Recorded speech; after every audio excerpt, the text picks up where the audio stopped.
Hej, jeg hedder Anders. Jeg er frivillig hos Global Dignity.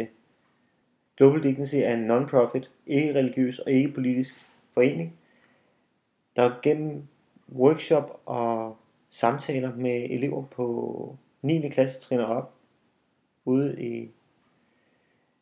de danske skoler og uddannelsesinstitutioner prøver at italesætte og få de unge mennesker til at forstå, at måden vi behandler os selv og andre på er super vigtig for, at vi alle sammen har et godt og værdigt liv, prøver at talesætte værdighed, og vi prøver at vise, at alle kan noget, og alle er noget, uanset hvad vi har i bagagen.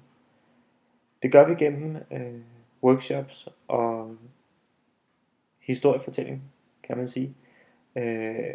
Og vi er godt på vej. Vores mål er, at alle unge 16 år i Danmark har oplevet mindst en dag i deres liv og blive mødt med værdighed for den de er. Lige nu arbejder vi rundt omkring i hele landet på at få endnu flere skoler til at være med på ideen. Og vi er også godt i gang her i Ringsted, hvor jeg bor.